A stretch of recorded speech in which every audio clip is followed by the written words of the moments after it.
पौराणिक कथाओं के अनुसार यह ज्योतिर्लिंग लंकापति रावण द्वारा यहाँ लाया गया था।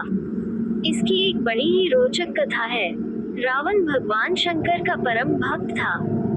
शिव पुराण के अनुसार एक बार भगवान शिव को प्रसन्न करने के लिए रावण हिमालय पर्वत पर जाकर शिवलिंग की स्थापना करके कठोर तपस्या करने लगा।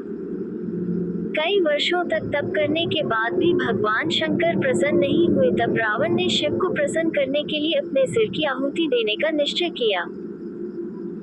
विधिवत पूजा करते हुए दशानन रावण एक एक करके अपने 9 सिरों को काटकर शिवलिंग पर चढ़ाता गया। जब 10वां सिर काटने वाला था तब भगवान शिव वहां प्रकट हुए और रावण को वरदान मांगने के लिए कहा। रावण को जब इच्छित वरदान मिल गया तब उसने भगवान शिव से अनुरोध किया कि वह उन्हें अपने साथ लंका ले जाना चाहता है।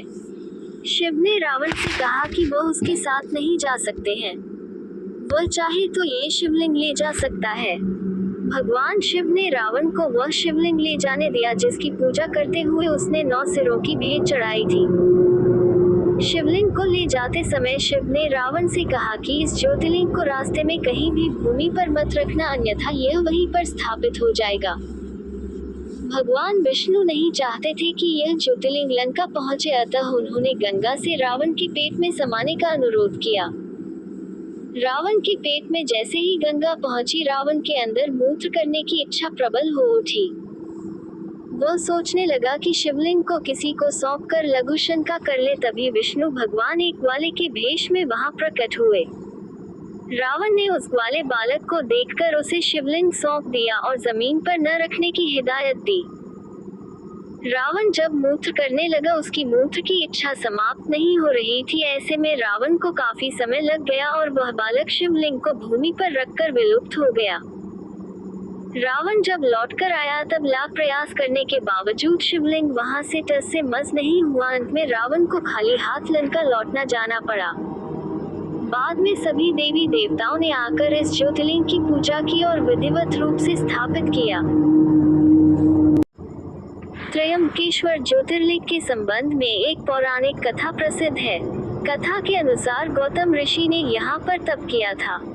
स्वयं पर लगे गौहत्या के पाप से मुक्त होने के लिए गौतम ऋषि ने यहाँ कठोर तपस्या की थी और भगवान शिव से गंगा नदी को धरती पर लाने के लिए वर मांगा था।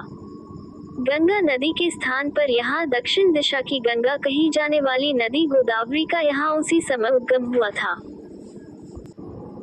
विश्वनाथ ज्योतिर्लिंग के संबंध में एक पौराणिक कथा प्रचलित है। बात उस समय की है जब भगवान शंकर पार्वती जी से विवाह करने के बाद कैलाश पर्वत पर ही रहते थे। परंतु पार्वती जी को ये बात अखरती थी कि विवाह के बाद भी उन्हें अपने पिता के घर में ही रहना पड़े। इस दिन अपने मन की यह इच्छा देवी पार्वती जी ने भगवान शिव के सम्मुख रख दी। अपनी प्रिया की यह बात सुनकर भगवान शिव कैलाश पर्वत को छोड़कर देवी पार्वती के साथ काशी नगरी में आकर रहने लगे और काशी नगरी में आने के बाद भगवान शिव यहाँ ज्योतिर्लिंग के रूप में स्थापित हो गए। तभी से काशी नगरी में विश्वनाथ ज्योतिर्लिंग ही भगवान शिव का निवास स्थान बन गया है। नागेश्वर ज्योतिर्लिंग के संबंध में एक कथा प्रसिद्ध है। कथा के अनुसार एक धर्म कर्म में विश्वास करने वाला व्यापारी था। भगवान शिव में उसकी अनन्य भक्ति थी। व्यापारिक कार्यों में व्यस्त रहने के बाद भी वह जो समय बचता उसे आराधना, पूजन और ध्यान में लगाता था। उसकी इस भक्ति से एक दारुक नाम का राक्षस नाराज हो गया। राक्षस प्रवृत्ति का होने के कारण उसे भगवान शिव जरा भी अच्छे नहीं लगते थे। वह राक्षस सदा ही अवसर की तलाश में रहता था कि वह किस तरह व्यापारी की भक्ति में बाधा पहुंचा सके। एक बार वह व्यापारी नौक से कहीं व्यापारिक कार्य से जा रहा था। उस राक्षस ने ये देख लिया और उसने अवसर पाकर नौक पर आक्रमण कर दिया और नौक के यात्रियों को राजधानी में ले जाकर कैद कर लिया। कैद में भी व्यापारी नित्यक्रम से भगवान शिव की पूजा में लगा रहता था। बंदी गृह में भी व्यापारी के शिव पूजन का समाचार जब उस राक्षस तक पहुंचा तो उसे बहुत बुरा लगा। वह क्रोध भाव में व्यापारी के पास कारागार में पहुंचा। व्यापारी उस समय पूजा और ध्यान में मग्न था। राक्षस ने उस पर उसी मुद्रा में क्रोध करना प्रारंभ कर दिया।